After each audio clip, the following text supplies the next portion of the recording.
Hello, everyone. Welcome to the moon phase reading for the period of time from February 12th, where we have the full moon, all the way to the new moon at the end of the month on February 28th.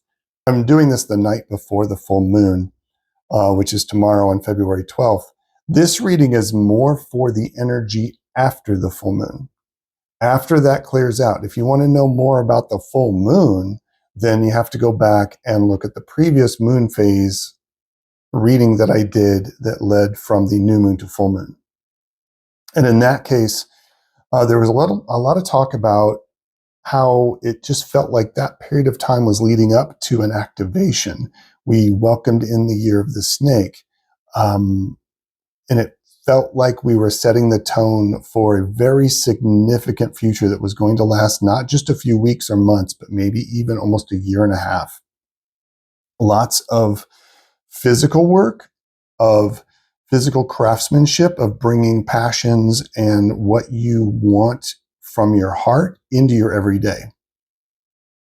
And a matter of sort of shifting your perception to be able to do that, which culminates in tomorrow.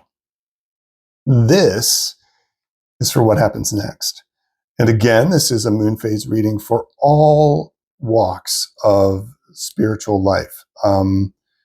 This is not focused on any one particular tone or setting or path. This is a reading for the collective and sort of a reading for the magical weather.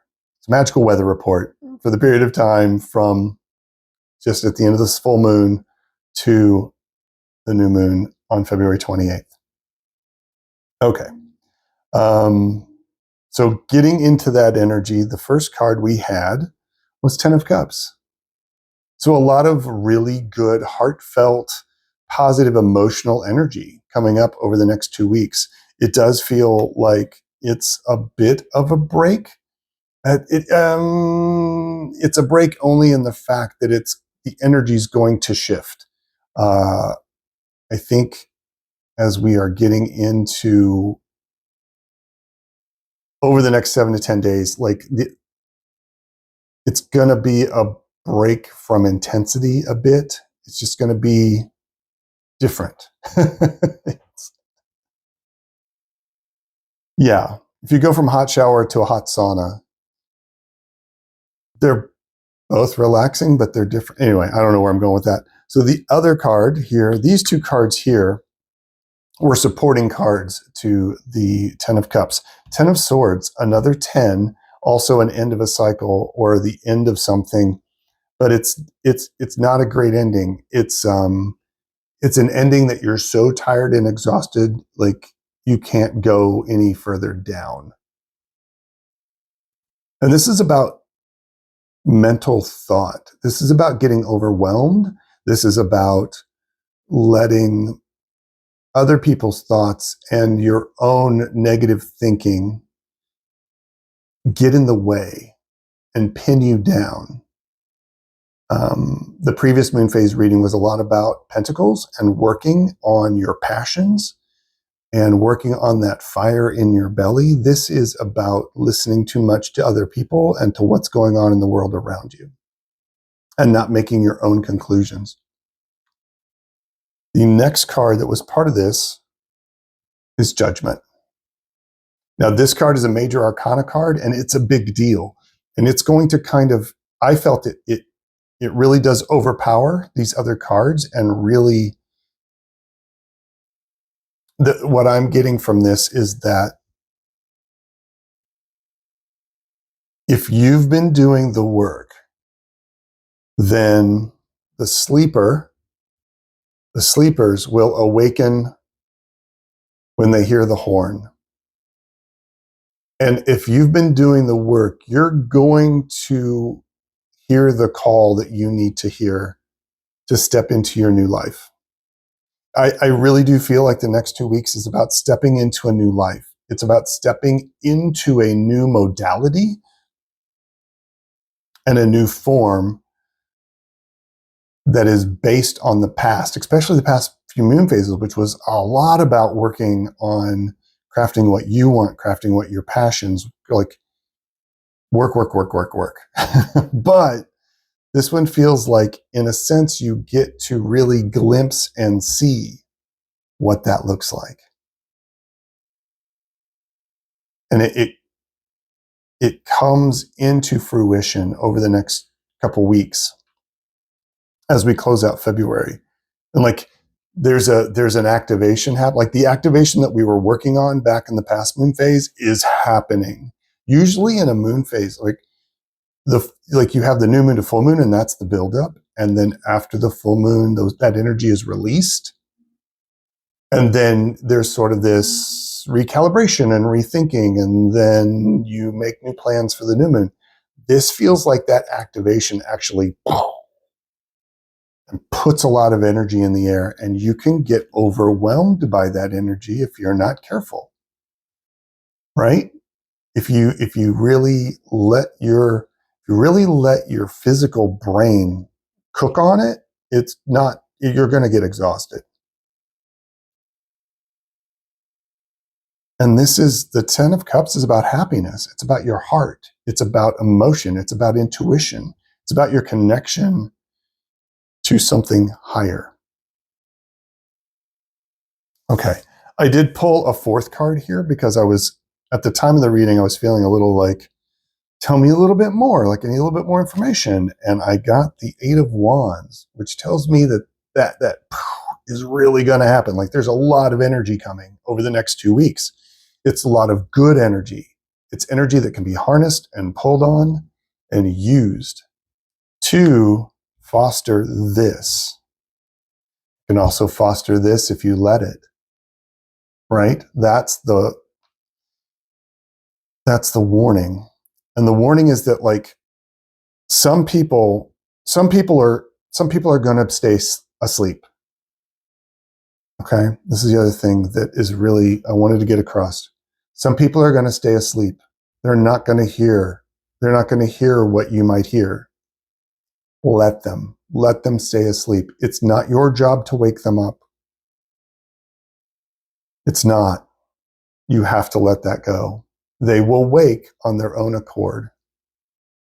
It is your job to maintain a good energy and to step into that new life so that you might be able to blow a horn in the future that helps someone wake up. Does that make sense?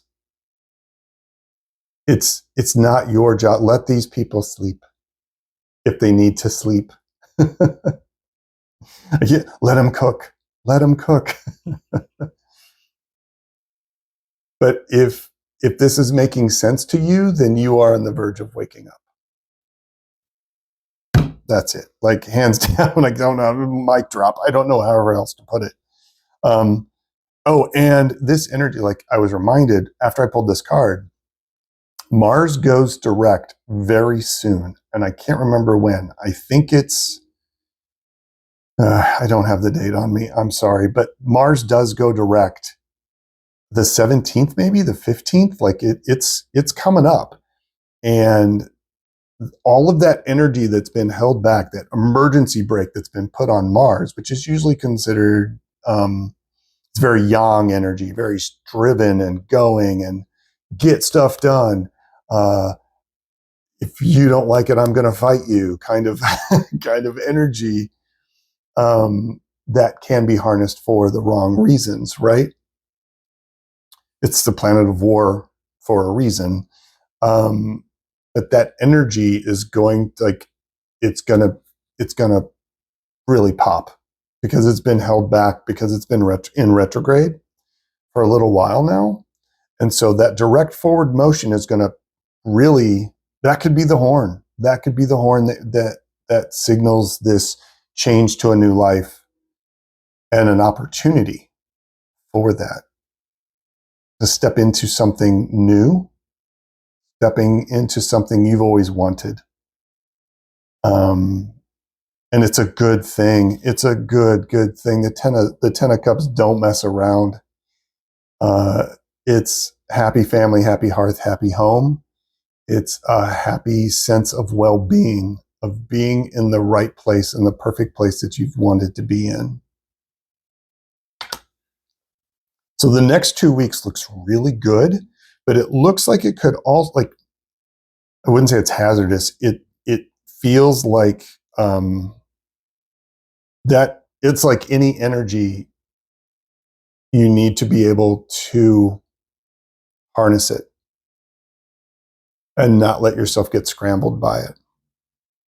And then finally, as a punctuation card, I usually pull a Angels and Ancestors card, but in this case, I pulled something from what's called the Whispering Woods. Enchanting Secrets from the Forest. And I pulled, can't make this up, Transform. Emerge with beauty and grace from your cocoon. Yeah, I'm really sad about the fact this mic wasn't working for the first part, because when I pulled this card over, I got really excited, because you can't, yeah, this is a perfect answer. It's a perfect punctuation for what I'm hearing from these cards. Transform. And another thing I want to point out is that, and this is a very Taoist concept, that a butterfly doesn't think about going into a cocoon. It just does it. It's just instinct. A plant doesn't know how to grow from a seed to a flower. It just does. It just is. It just follows what it is intended to be. And so it's a lot about instinct. It's a lot about intuition, especially with the cups here being so central. And it's a lot about not letting your physical mind get in the way. Transform, emerge with beauty and grace from your cocoon. I think the next 2 weeks is going to be extremely powerful and extremely exciting if you let it, and a chance for you to really step into something that could be fantastic. I hope this helped. Feel free to check out the previous moon phase reading if you want. I also do weekly readings. I try to get those out on Sundays of the week ahead. I also try to interlace them in with the moon phase reading. So check those out on the channel. If you have any questions here, if you have any comments about these cards or other thoughts that popped up that I didn't touch on, or things that you saw, interactions with the cards, leave me a comment down below. That'd be great. I love to discuss this stuff. I love to see what other people see in the cards. So yeah, leave a comment. Don't forget to like the video. Share it if you know someone that jives on this same kind of stuff. And you can leave me an email. Send me an email at alongadifferentpath.com if you don't want to leave a comment, or if you want to contact me for a personal reading. All right, everybody. I hope you have a fantastic next few weeks. And I think that's it. Peace and strength, everybody. Take care. See you at the weekly reading.